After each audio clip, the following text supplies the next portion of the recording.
Yes, for the Newsfirst team, I'm Niresh Aliyatambi. Well, as we all know, the local government elections are coming up fast. Another 2 to 3 months, and we will have all new Pradeshya Sabhas, urban councils, and municipal councils. So, what's going on with the opposition in terms of preparation for this all important election? And to talk about this, we have with us Mr. Harshana Rajakaruna, Member of Parliament from the Gampaha district, and of course, he has served earlier. Before he became a Member of Parliament, as a member of the Western Provincial Council as well. So he has a long history in politics, a long and distinguished history. Welcome, Harshana. Thank you for inviting. Right, so we know, Harshana, that the opposition parties did commence discussions, and we've had a little bit of news here and there about it. We presume there's a lot of behind the scenes discussions, negotiations, and so on. But could you shed some more light on this? Because time is of the essence and the elections will be coming up fairly quickly, we believe. So yes, we have had discussions with the UMP, with a few other political parties, civil society. So our aim is to somehow have a relationship with the right-wing, centre-right groups, where we can,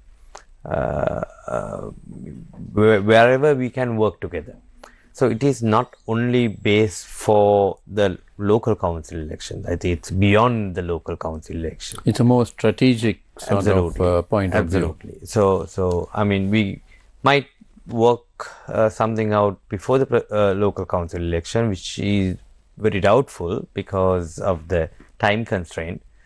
As you know, the local council elections may fall most likely in the month of April. And so even if things can't go right when it comes to the local council election, we believe that the right-wing political parties and the groups that they believe in, centre-right, right-wing political ideology should get together. So so we have had quite a successful series of meetings, discussions. So I mean, I think it's very positive. So when you say right-wing parties, there's the SJB obviously, and the UNP. Who else would be within that? Who's talking? So I mean, what he is officially announced is the talks with the UMP.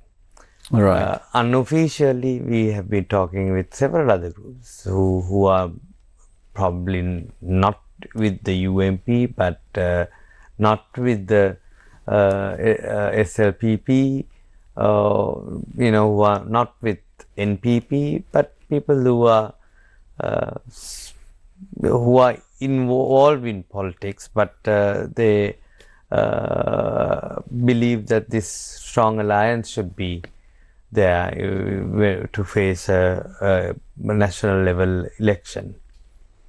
Right. And what about, let's say, the minority, the so-called minority parties in the north, in the east, in the plantation areas?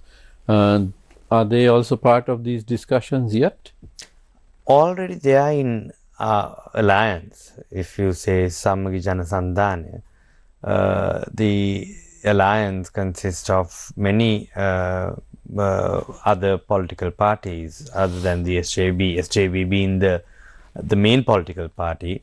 Then we have the Muslim Congress of Honorable Rauf Hakim, then Mano Ganesham, Digambaram, the Tamil political parties, then Tamil plantation sector.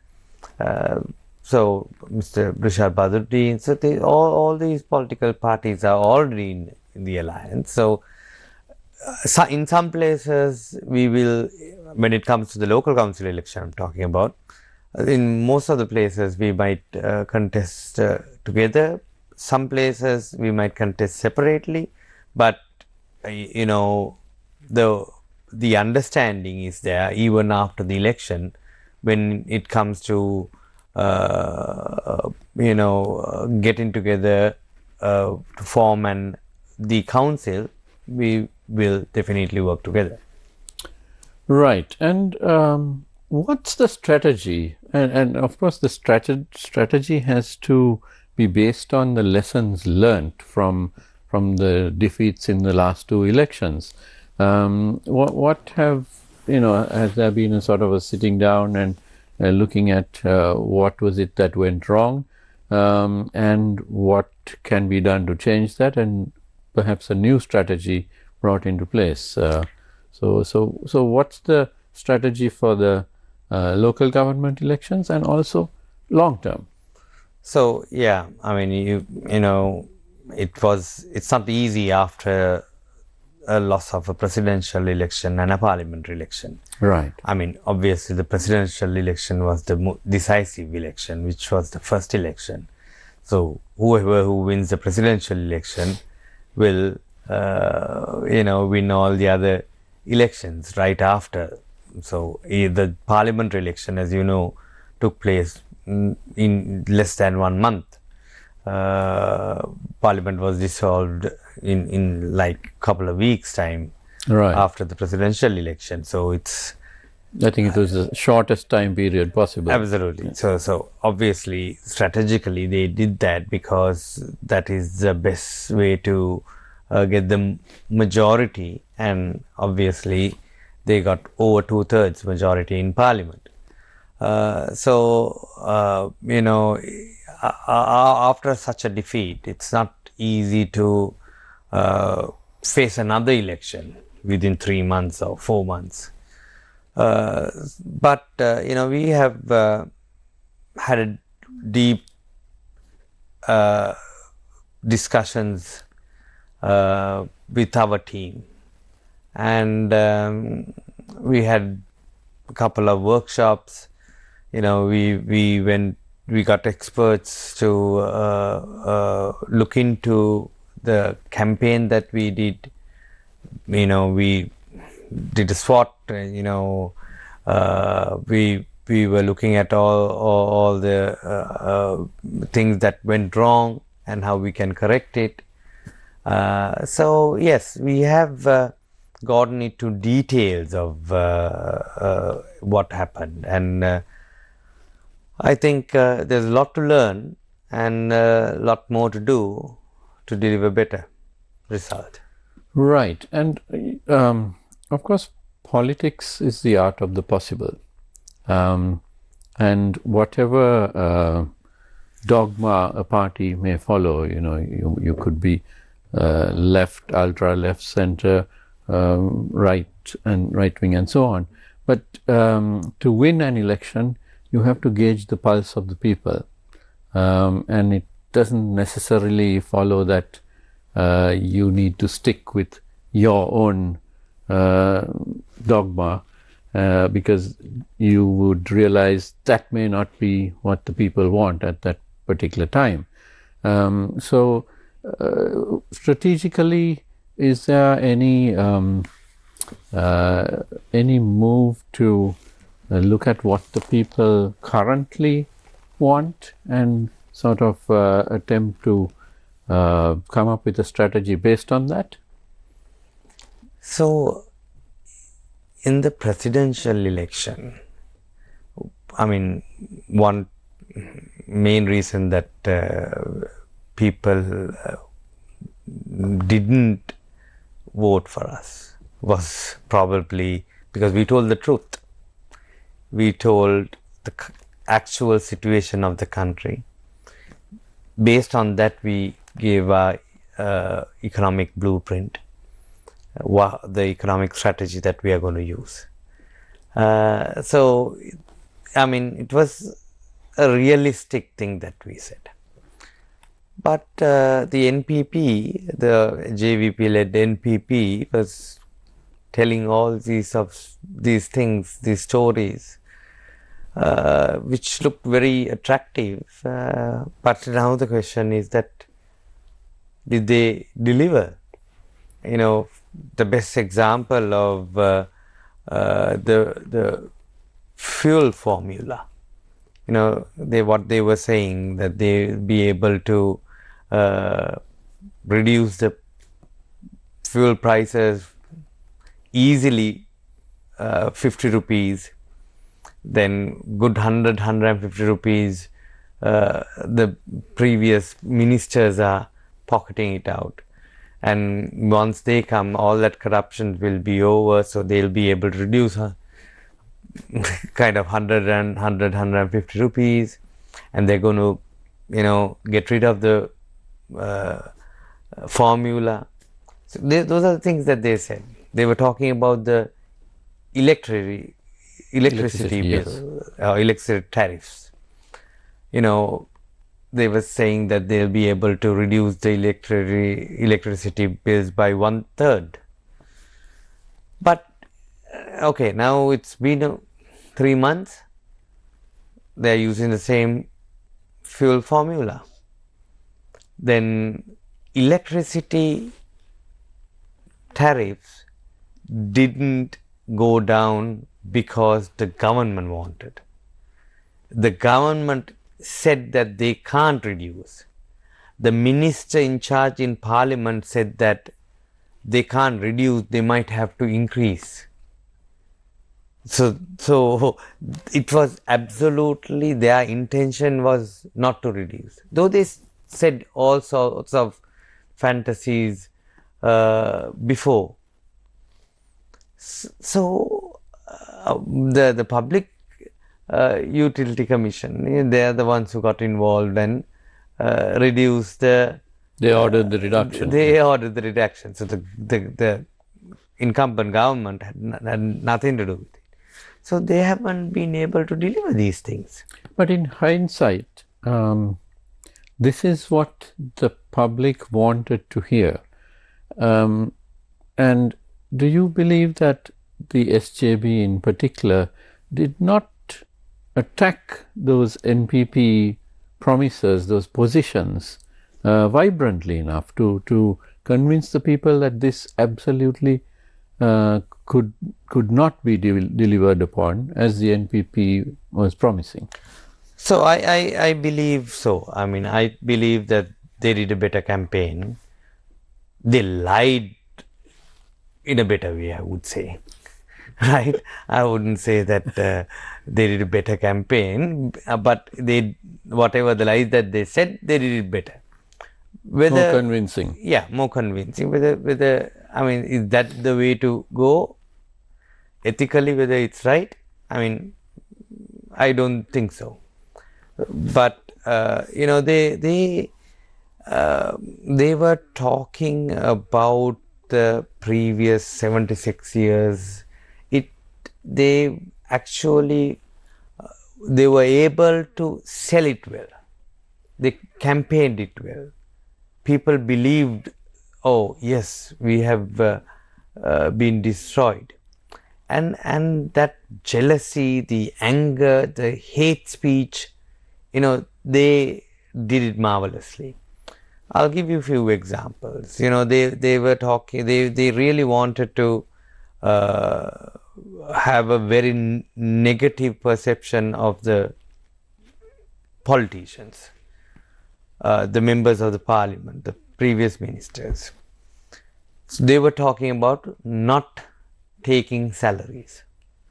They were talking about abolishing pensions. They were talking about going down to a level of closing down the parliamentary canteen. They were talking about getting rid of all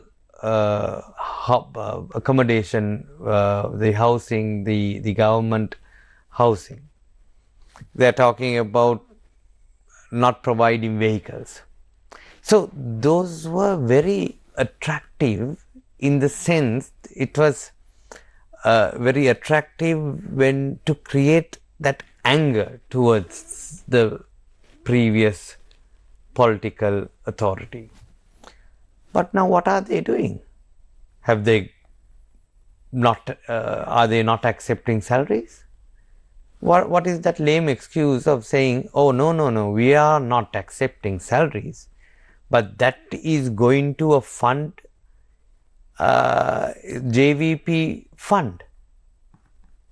I mean, if they are not accepting and they are thinking about the country, that salary should go back to the treasury, not to the JVP fund. I mean, what sort of a explanation is that? So what you're saying is, on the salary issue, it's one and the same. Absolutely the same.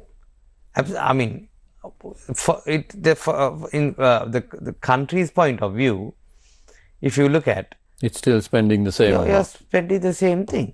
I mean, and from the JVP headquarters, you're getting some sort of a incentive now, some salary, right? Not accepting it directly, but indirectly you're getting it. So what's the point? It's a bit of a joke.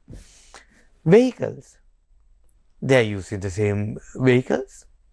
All these vehicles that was shown on Golf Face, all are given back to the government MPs. So however, I must point out that whatever the vehicles MPs are using or the ministers are using, the whole business of convoys of 7-8 vehicles racing around Colombo is a lot less now. Yeah, I mean, I'm happy about that. I'm pretty sure everyone's happy, everyone on the road, because it was a bit of a nuisance, really. Yes, I agree that, limiting it to 1 or 2 vehicles is fine. But what I'm saying is that wasn't the biggest problem in Sri Lanka, right? Just because that went, that was corrected. I mean, we have not come out of all the problems. What they said, they are not delivering. So, the housing, I mean, all the houses for parliamentarians are taken by the NPP members. So, they are in these official houses. My point is, yes, they should be given. I personally don't need a house. I have never used a government house. I've never asked for a government house because I have a private house in Colombo, which I have inherited from my parents, and thankfully I have a place to stay. So therefore, I don't need. But there are a lot of MPs, or rather most of the MPs, don't have a place to stay in Colombo. So obviously, they need a place to.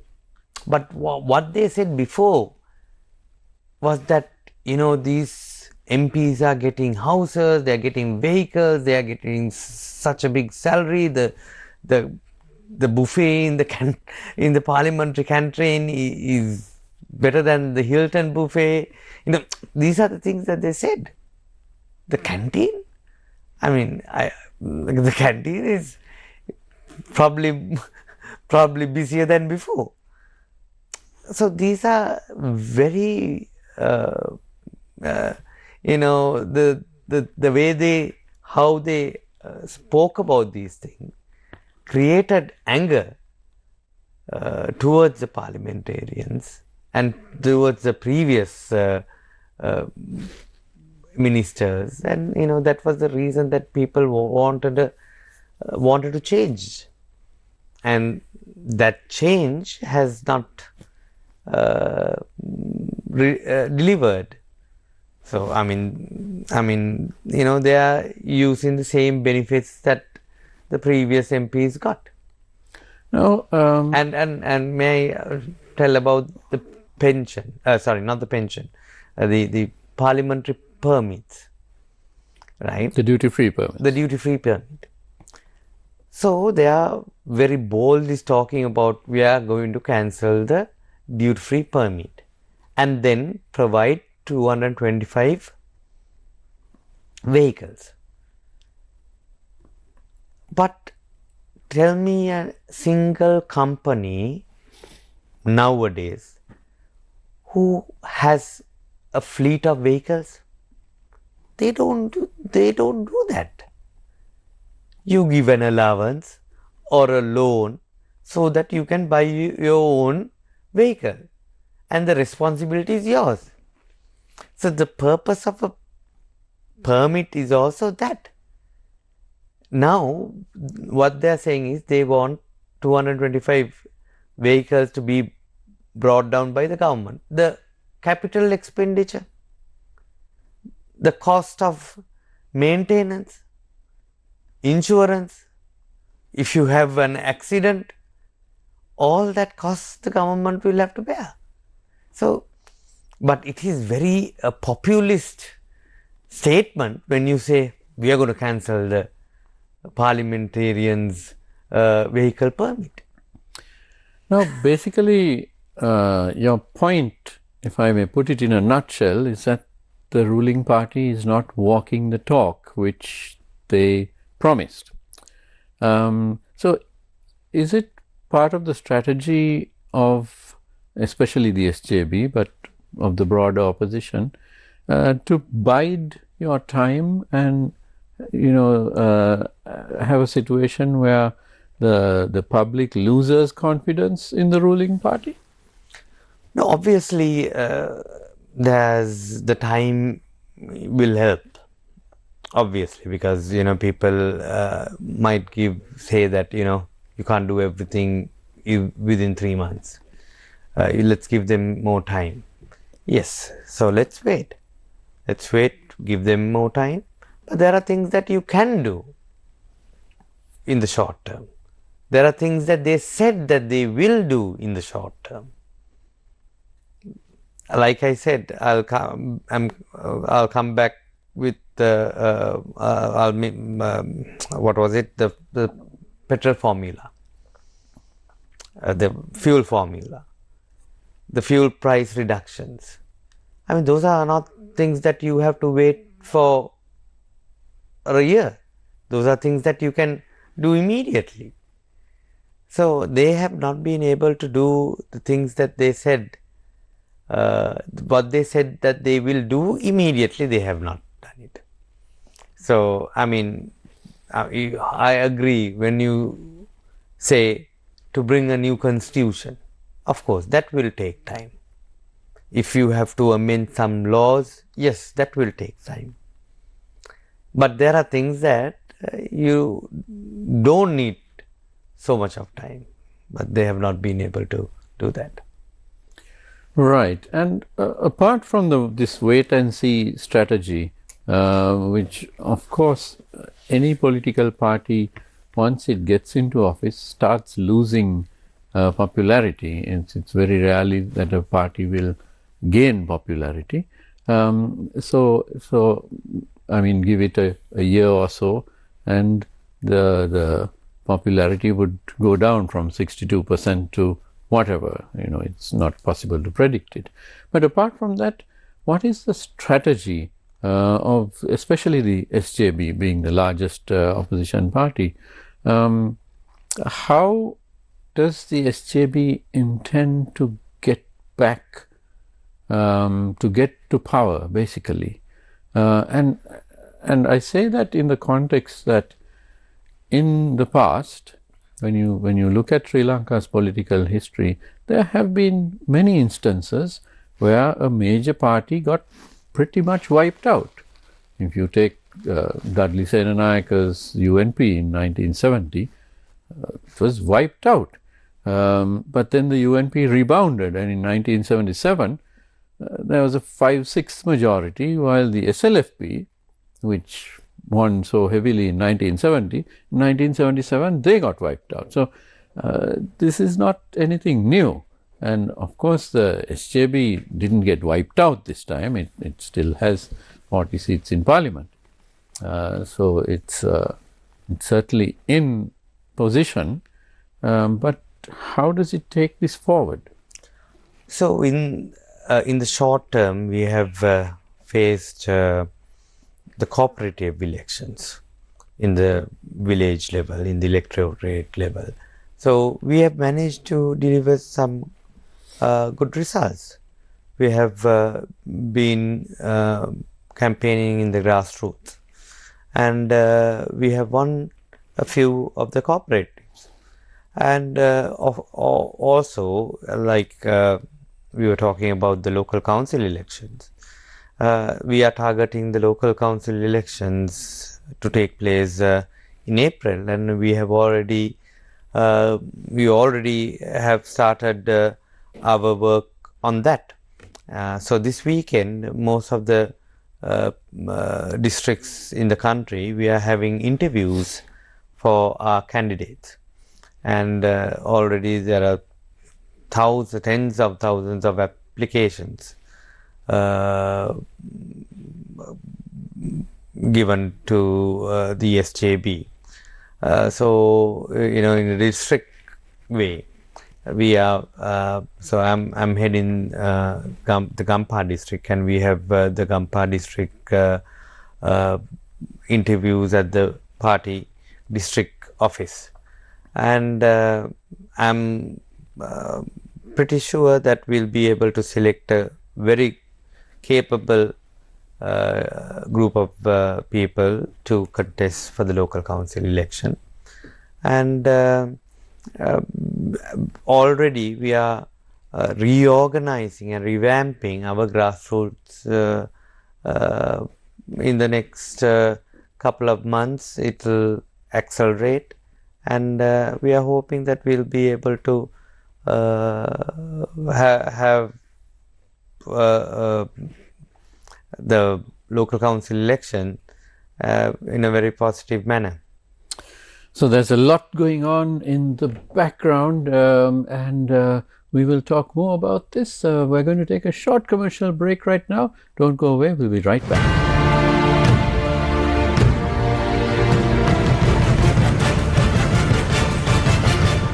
For the first time in Sri Lanka, MIM, in collaboration with the University of Wolverhampton, offers 2 world-class master's degree programs: MA Film and Television Production, MSc Digital Marketing Management. Call now on 076 882 2707. ජාතික මෙහෙවරින් අපි කතා බහ කරන්නේ පුරුෂ පාර්ශවයට කාන්තා පාර්ශවයට වෙනසක් නැතුව ආයුර්වේදයට අනුව ලස්සන වෙන්නේ කොහොමද කියලා. හොඳම මොයිස්චරයිස් එක තමයි කොමඩු. යම්කිසි වයස් මට්ටම් වලට පැමිණෙනකොට ඇතිවෙන බෝන් නොවන රෝග තත්ත්වයන් තුලදී කොයි ආකාරයෙන්ද ඇස ආරක්ෂා කරගන්නේ? බහුලවම අන්ධභාවයට පත්වන රෝගී තත්ත්ව ගත්තොත් ඇත්තටම ලෝකේ ලංකාවේ දෙකම නම්බර් 1 ඇත්තටම තියෙන සුද ඇහි සුද. නිරාමිෂ සිතුවිලි වලින් තමයි පිබිදෙන්නේ. ඒනට ප්‍රශ්නේ ටික වෙලාවක් යනකොට වෙනස් පැත්තකට යන්න පුළුවන්.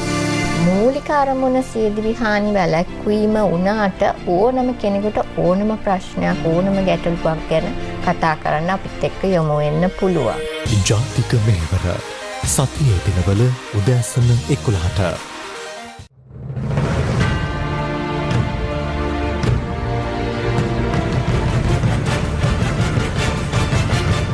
Welcome back to Face to Face. We are in conversation with Harshana Rajakaruna, who is the MP from the SJB representing the Gampaha district. So, Harshana, I have to fire this question at you about the leadership of the SJB. Now, after the 2 heavy defeats last year, there were questions, public questions, surrounding the leadership of many of the opposition parties, including the minority parties, but especially Mr. Sajith Premadasa, as he was the leader of the largest opposition party. Have all those issues been settled? Yeah, I mean, naturally after a defeat, people start talking about all sorts of things, but it has not been the biggest issue within the party. So it's the outsiders who mainly question and talk about these things. So there's absolutely nothing significant. We have, gone through a thorough study on what went wrong, changes that we need to make within the party, the campaign that didn't work, where we should change in the future. So now we are all back together trying to face the next election.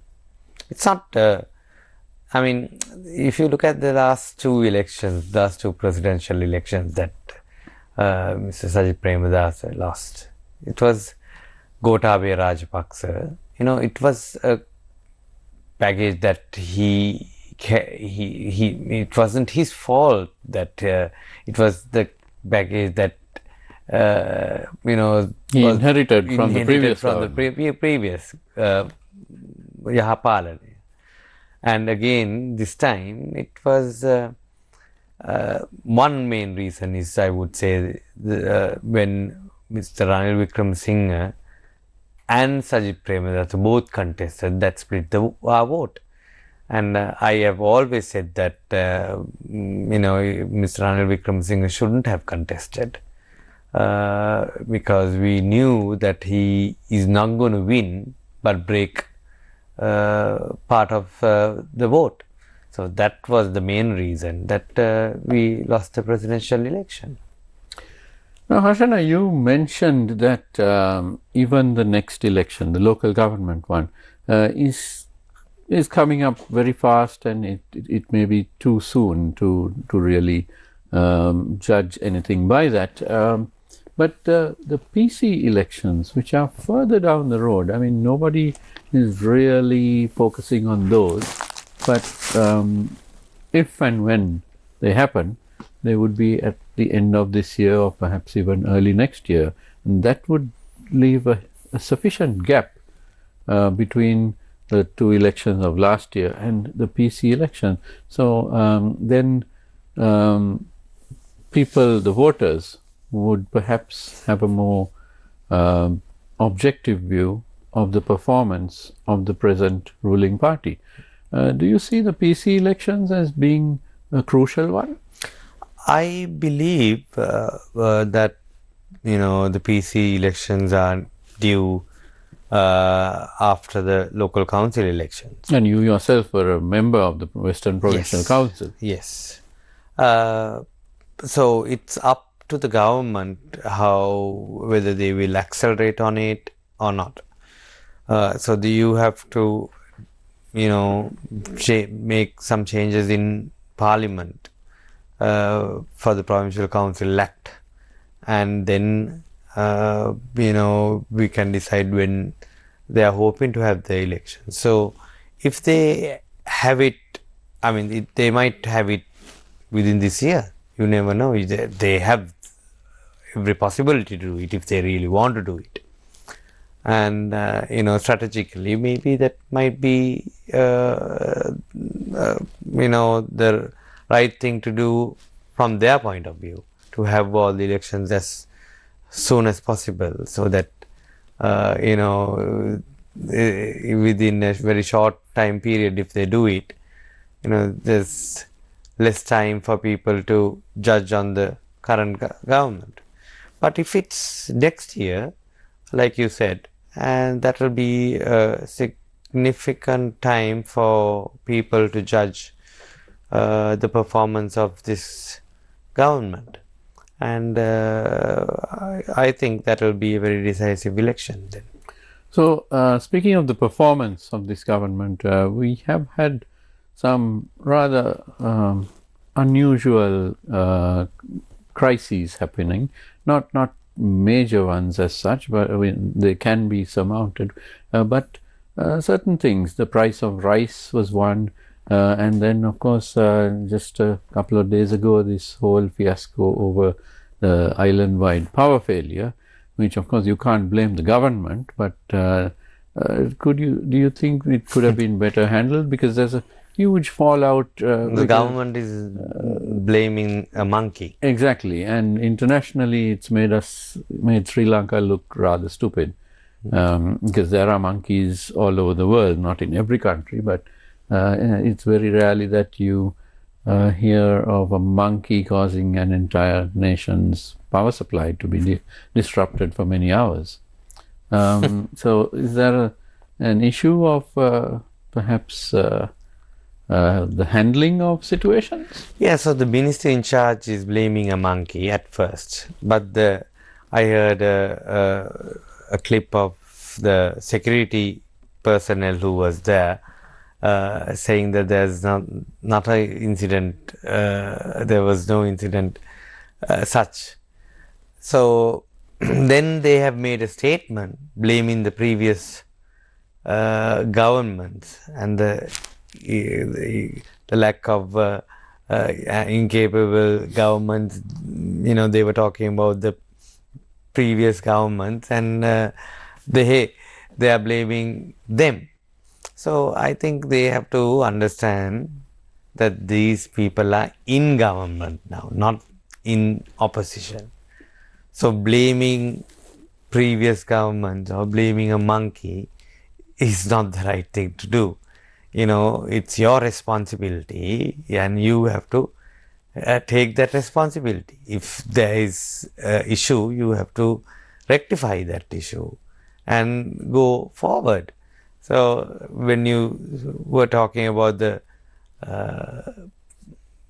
rice pricing, you know, that is also a issue that was addressed as soon as the presidential election is over. But still, it has not been rectified.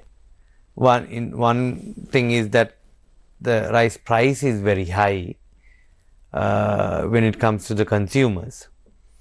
And there's a shortage of rice also, where they initially said that they will never import rice. The president himself said that, but they had to import a lot of some 700 metric tons or even more, I don't know. They started importing.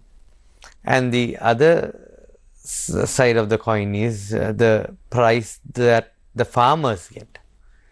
And there was a time period, you know, not given a specific price, and people are speculating that that was because the government had given time for the mill owners, the top player, for them to buy the rice from the farmers for a cheap price.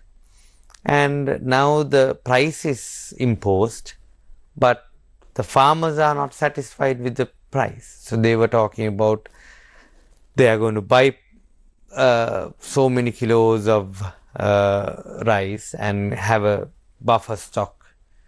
But unfortunately, the farmers are not giving even 100 kilos. So because the others are getting a higher price. So, I mean, if you look at these things, the strategy that the government has taken place is not effective.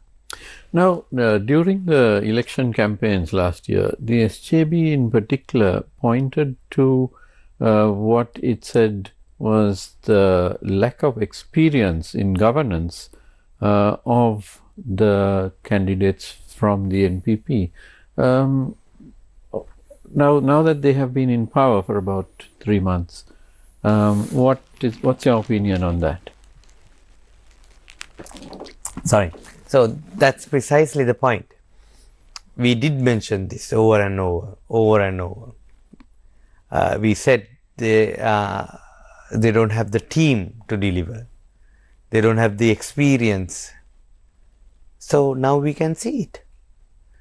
You know, these people who from the speaker to the ministers in charge, they don't have that experience.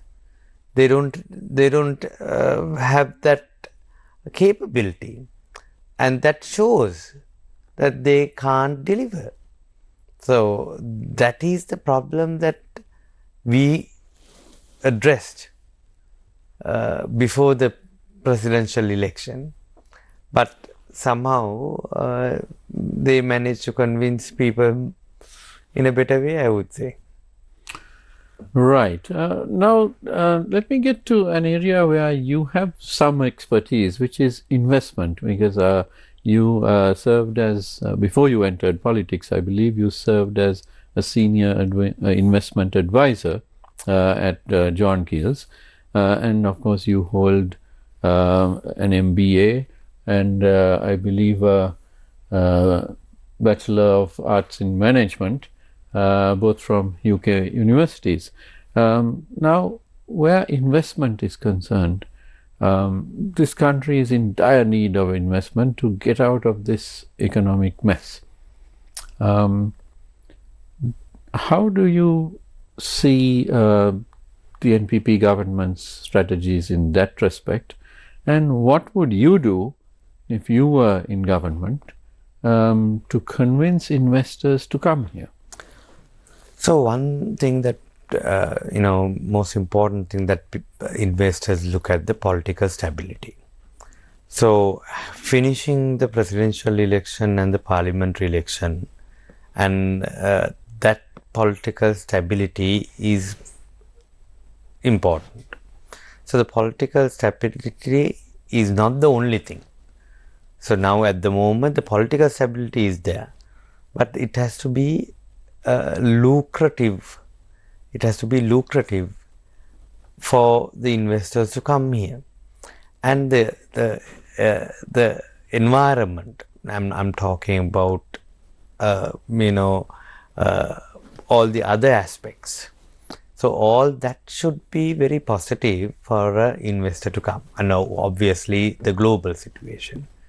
So this is a good opportunity I see, especially with the new administration in the US, which is having trade war with so many countries, especially China.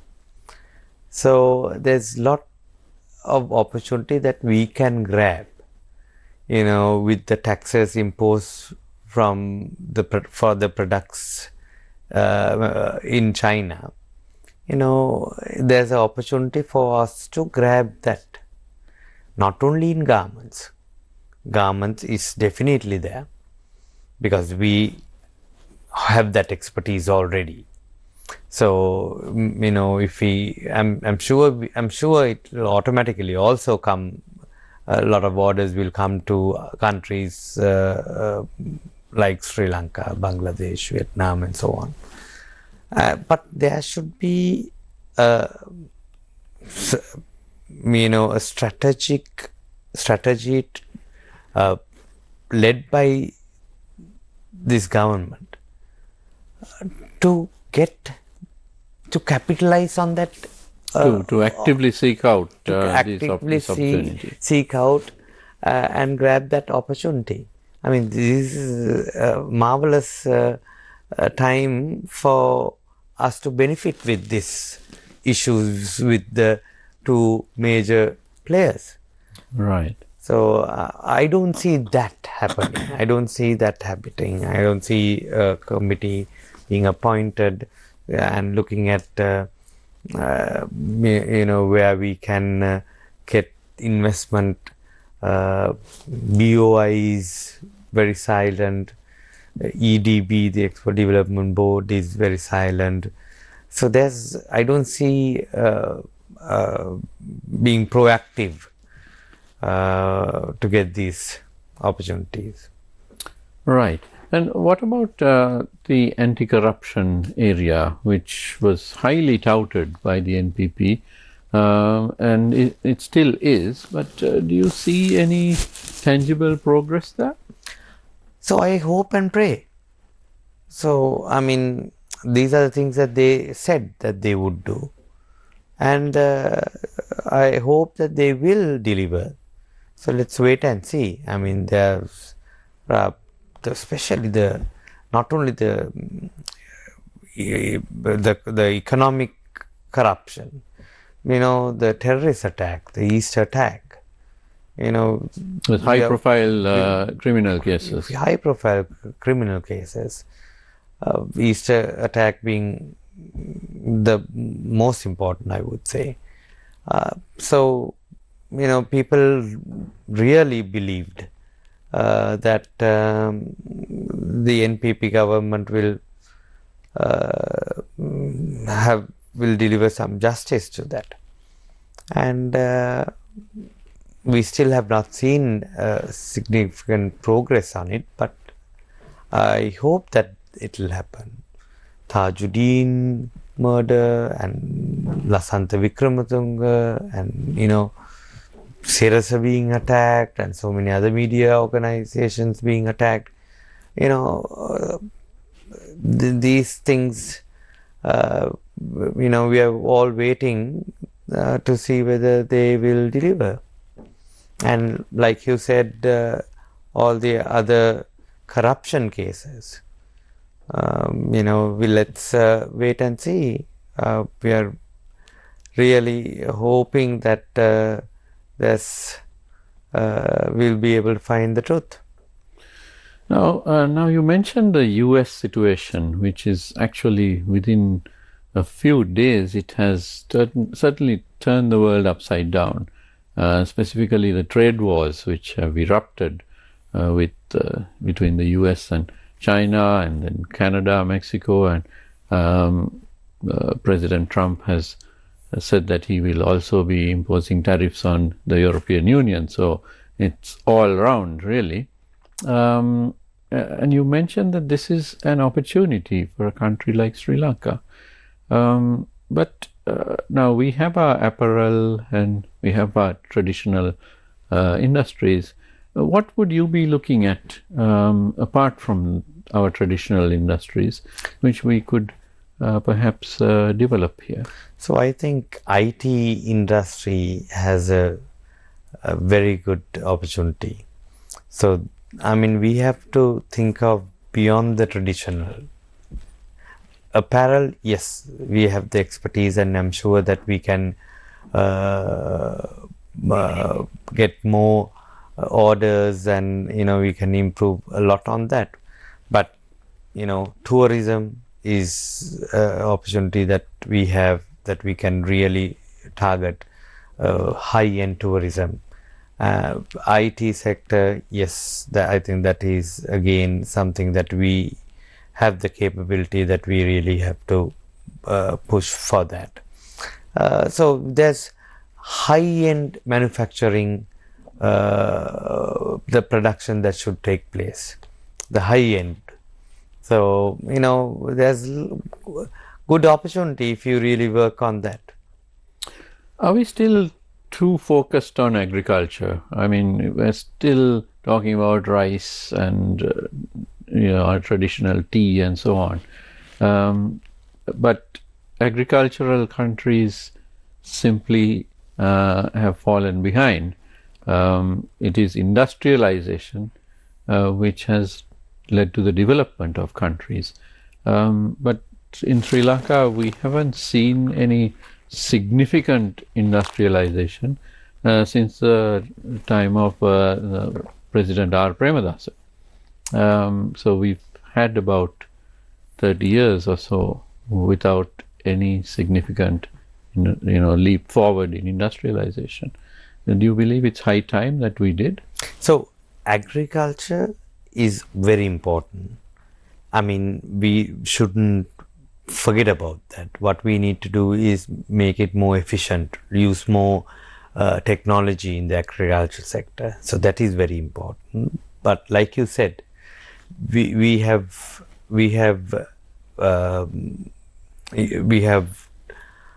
a good opportunity to have manufacturing plants in Sri Lanka, and we should concentrate on the automotive, the high-end, manufacturing plants, and that with this trade wars that is happening, I think it's a very good opportunity we have. So we have to grab that, and that should happen. There should be a plan for it. It doesn't happen just when you just wait, it won't come onto your lap. We have to grab that opportunity. To grab that opportunity, we have to have a strategic plan for it. So I don't see that happening with this government, and I hope that they will take this opportunity. Well, I'm afraid we are out of time tonight. Harshana Rajakaruna, Member of Parliament from the Gampaha district. Thank you very much for being with us this evening. Thank you. And thank you to you at home for watching. Don't go away because the news is coming up next. Have a great evening.